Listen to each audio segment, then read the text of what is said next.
It's surprising that someone with her background was ever granted any kind of medical certification. When you look at her past issues and the fact that she's still on probation, it really makes you wonder how closely some places review an applicant's history before approving them. Situations like this show why thorough screening is so important, especially in fields where people are trusted with responsibilities that affect the safety and well-being of others. Strong background checks help prevent problems that could have been avoided with proper oversight. When the review process isn't handled carefully, it can lead to outcomes that simply shouldn't happen, and this case is a clear example of that. Mr. Lewis, you have Crystal Vogan, it's a sentencing.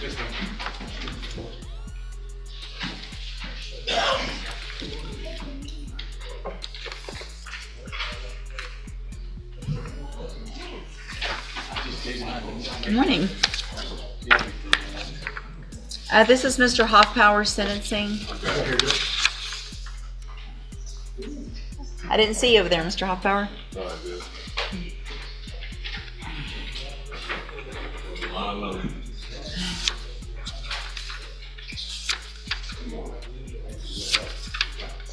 Good morning. Good morning. Are you Crystal Vogan?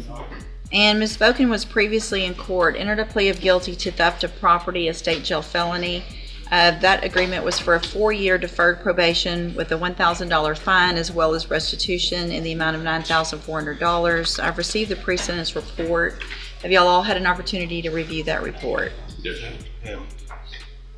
And any additions or corrections or? There's a lot of history, we understand, but discussed it with counsel also restitution. Speak up, I'm I sorry. just want to make sure the court knows restitution, the main issue we're looking at, get some of that money back. I've got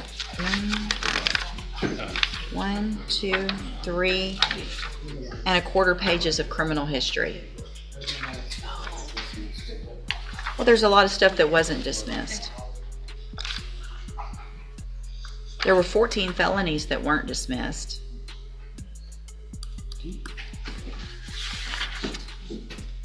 At least 4 or 5 misdemeanors that weren't dismissed.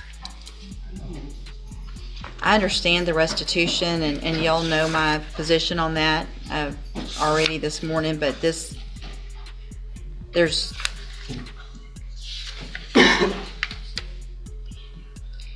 I mean, she's on probation right now in Sutton County, correct? Yes. Right. So do they know about this case?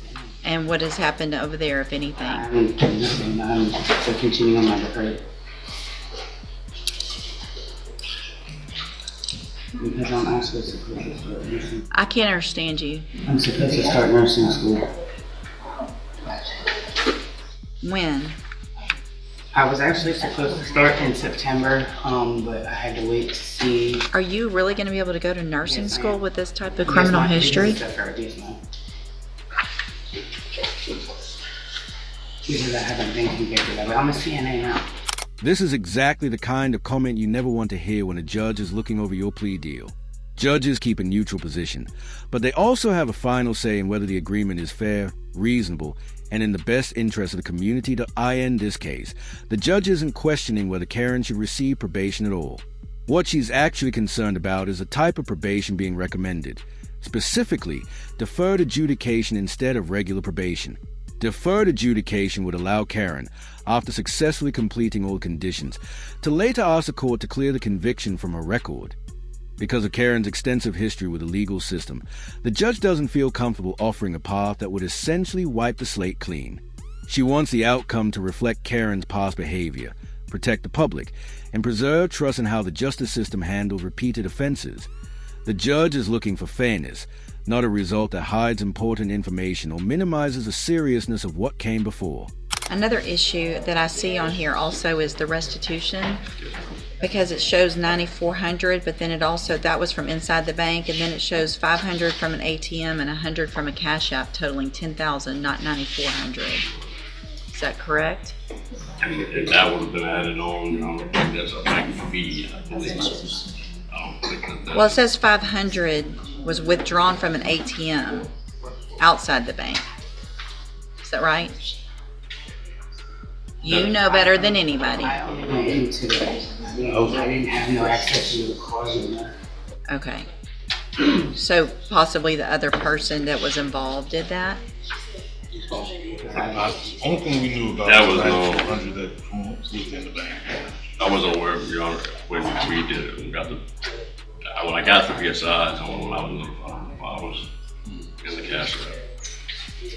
But if it was a withdrawal, then that would be her responsibility joint and separately. So Right, it says, so that's a request. the contact from Do Good said that the defendant withdrew the entire loan amount of $10,000, 94 from inside the bank, 500 from an ATM, and 100 from a Cash App transaction.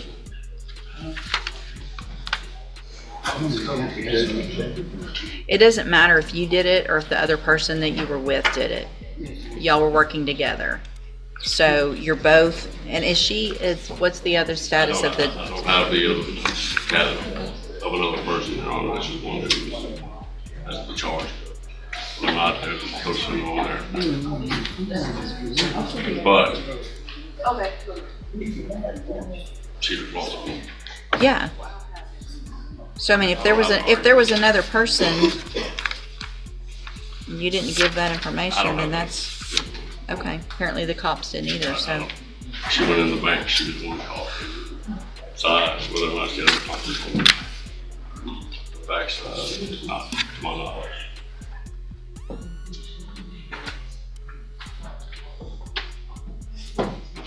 And hold on. So the probations in Sutton County, have they been transferred to Harris County?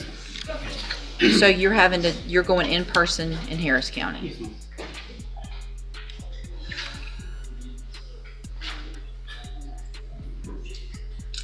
Okay, and so it's the state's position to go forward with the agreement?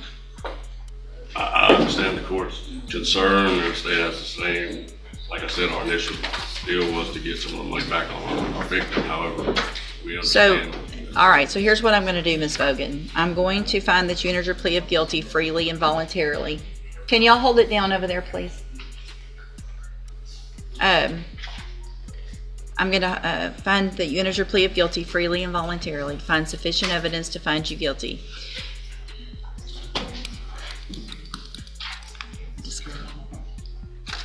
I just don't know. I just can't believe I'm even considering doing this, honestly. If you set aside her past issues, including earlier drug-related problems and several financial offenses, she might seem like someone who's trying to get her life back on track. But once you look at what actually happens next, it becomes clear that the situation is far more complicated. She ends up taking actions that make things significantly worse for herself, undoing any progress she may have claimed to be making. It's a strong reminder of how quickly one careless decision can completely derail someone's efforts. Even when people are given chances to move forward, some fall right back into old patterns, and this moment in the case shows that in a very direct way. It highlights how important genuine change is, not just saying the right things, but actually following through. I'm not. I can't. There's no way. It has to be straight probation, and I realize that that's going to potentially have some issues, but I can't with 14 prior felony offenses, same type of thing. So I don't. you do. No, I don't. No, I don't. Okay. How many do you think you have? I have 3 here and one back home. Okay, you have lots of them that were at the same time for different offenses. And I was never convicted, never charged. Yeah, you did probations for them. Forgery of a financial instrument.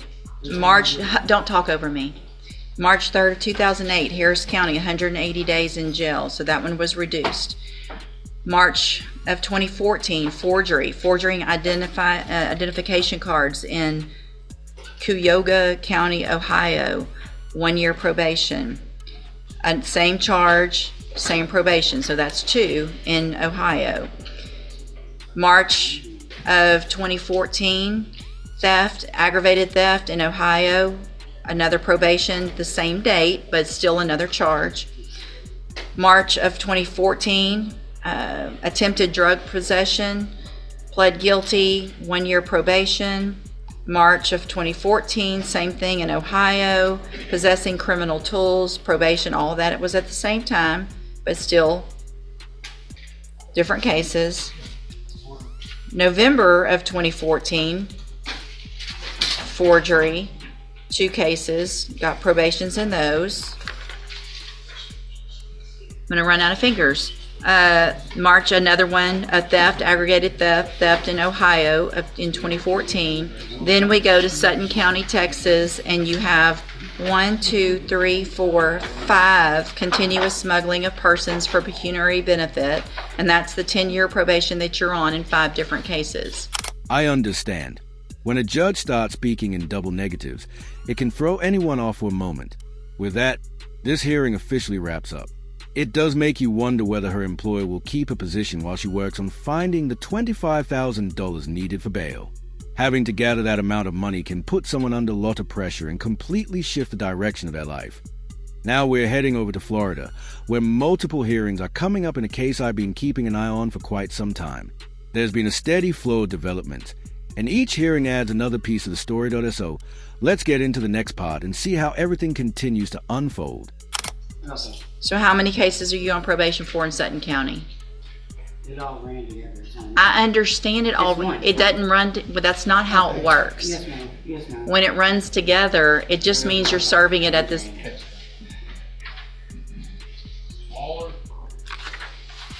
I'm rejecting the plea agreement. I'm resetting your case for 3 weeks. We'll see you back in 3 weeks. Y'all can talk about it then. You're at, ma'am, What?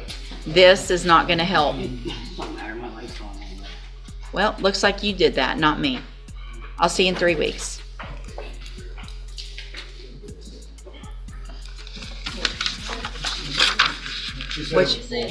Come on, hold on, get her, don't let her go. Come back.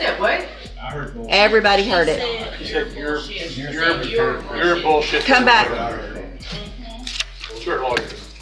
I told my lawyer he was bullshit. I didn't say that. You don't talk like that to anybody in this case because he didn't do this either, you did. He got me the plea. He did get you he did a great job. I'm gonna find at this time that your bond is not sufficient because of your attitude and because of your criminal, because of your, I gotta go to work. So I'm gonna lose my job and everything too? Well, maybe you shouldn't cuss at your lawyer. Maybe you shouldn't have this attitude here in the courtroom. I'm going to raise your bond. What's the bond currently set at? Don't cry now after saying it's bullshit to him and acting like this in here. Stop. No, you're going to make it worse. You're just going to make it worse. You should, when I told you a minute ago to stop, you should have stopped when I told you to. All right, I'm going to set your bond at $25,000. Go back with the bailiff.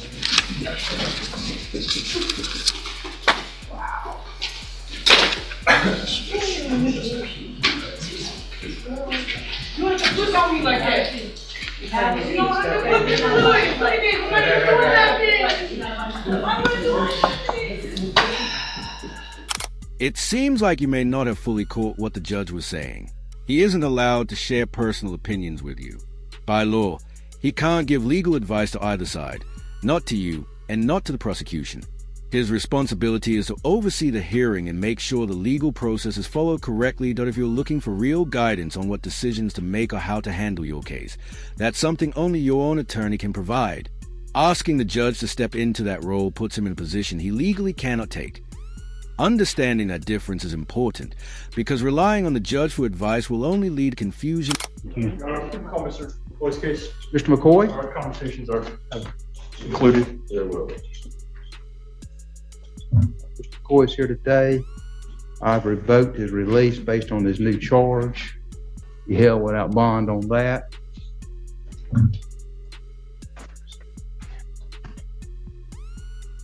What else do we have? And Mr. McCoy, you understand that you're representing yourself. I have found you competent to represent yourself. At any point in time in these proceedings, you can ask an attorney if he appointed to represent you. yes, sir. Do you still wish to represent yourself? Yes, sir. Okay. All right.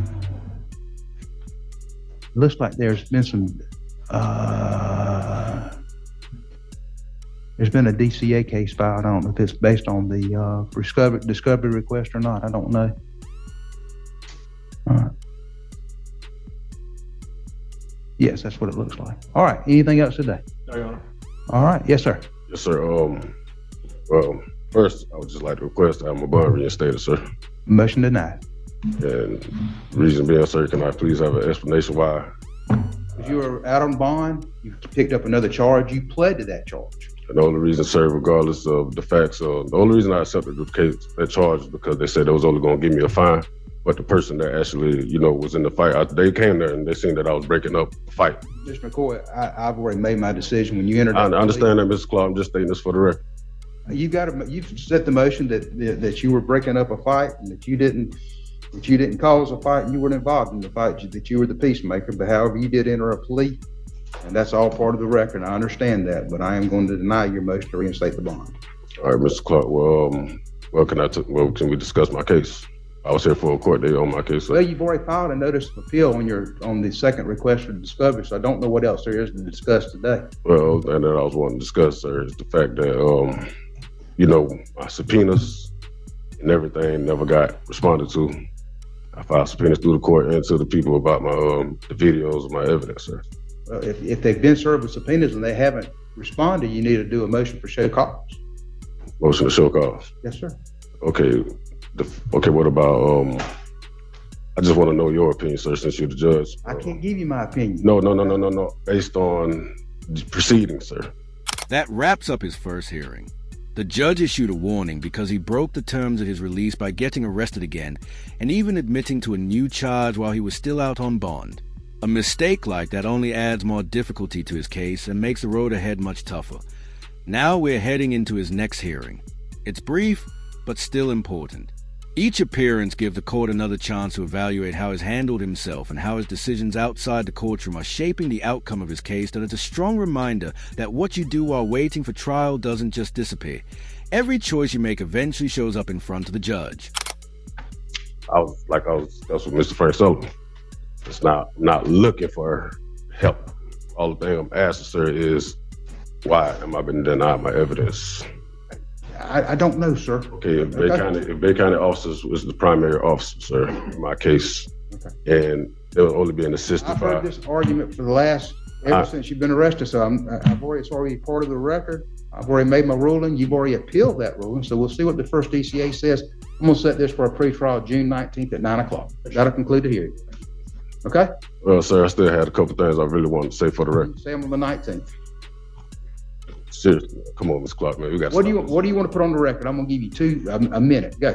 All right. The whole thing I want to put on the record, Mr. Clark, is I don't know what kind of beef that you got with me, sir, or Mr. Frank Sullivan, but I keep having multiple prosecutors filing motions against me, the ones that was pulled off of my case.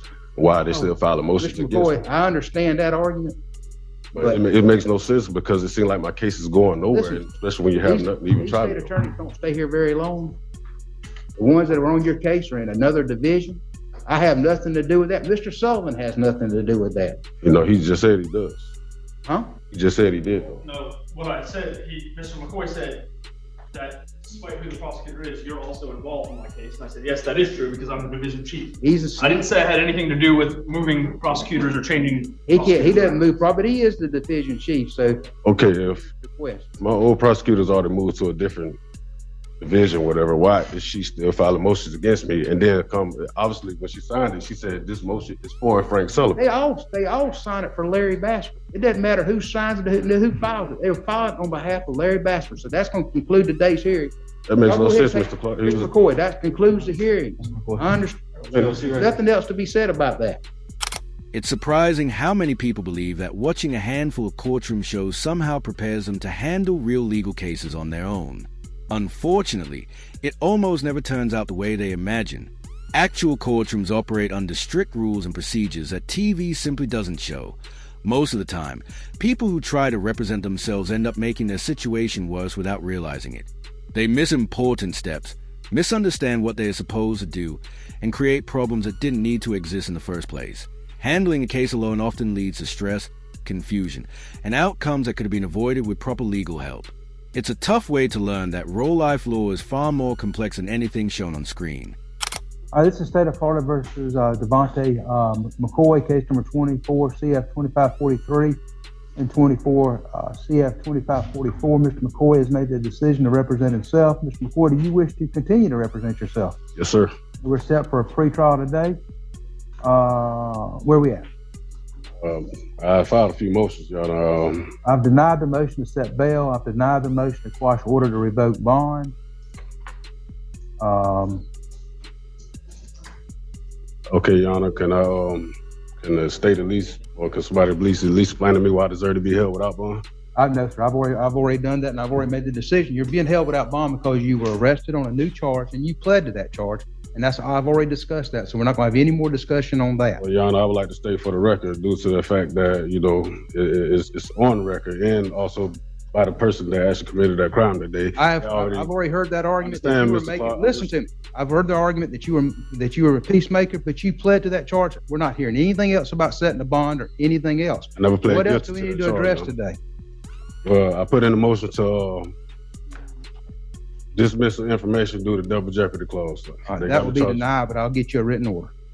Well, or anything else. Can I wait a minute, Your Honor? I need to state something for the record. I mean, I'm trying to understand why is my motion being denied without being heard. I'm gonna not get you a hearing written my order. motion, Your Honor. Anything else besides? Yes, I'm trying to get my motion heard. I want my motion to be heard, Your Honor. I want to speak. I'm gonna review it first, but I'm gonna get you an order. I'm gonna get you an order, and if you want to do a motion for rehearing, you can do that. What else we need to do today? I want my motion heard, Your Honor. I want to speak. What else we need to do today? I'm going to speak on my motion, Your Honor. All right, let's go ahead and set it for trial. We're gonna set it for trial October the. Are you setting for trial? I'm trying to discuss something with the state, Mr. Clark. You have time to negotiate between now and then, October 6th, and we'll set it for a trial management August 21st at 9 o'clock. Wait a minute. Also, what about Your Honor. That's not my last motion. That's not my last Mr. motion. McCoy, that's all we're gonna take up today. What about my motion for by my evidence, Your Honor? I've already denied that. Motion to preserve evidence. How can you deny a motion to preserve evidence? I'll look at that. I haven't seen that yet. It's filed, but I have not seen it. That'll conclude today's hearing, Mr. McCoy. We'll see you. I filed that a month ago. Yes, sir. Mr. McCoy, it wasn't sent to me, so that'll conclude the hearing. You sending me for trial? That will conclude the hearing. Wait a minute. Y'all take him out. Listen, bro, it's crazy. Take him out. Go ahead and y'all get him. I'm gonna ask you to disqualify yourself from my case too. All right, well, we'll take a written, we'll take it up to written. Mr. McCoy, go ahead and take him out, Brian. So now he's trying to take legal action against the judge, arguing that his civil rights were violated. Moves like this usually come from people who rely on online sources instead of getting real legal advice. This hearing was supposed to focus on the motion he submitted, but as you saw, the judge immediately sent the issue to the federal courts instead. Because of that transfer, none of the motions he filed were examined or argued in this hearing. Everything was put on hold the moment the case shifted jurisdictions. It's a clear example of how filing paperwork without understanding the proper procedures can backfire. When someone doesn't know the steps required, the process often becomes more complicated, more time-consuming, and far less effective. In the end, it slows everything down and leaves the person in an even harder position than before.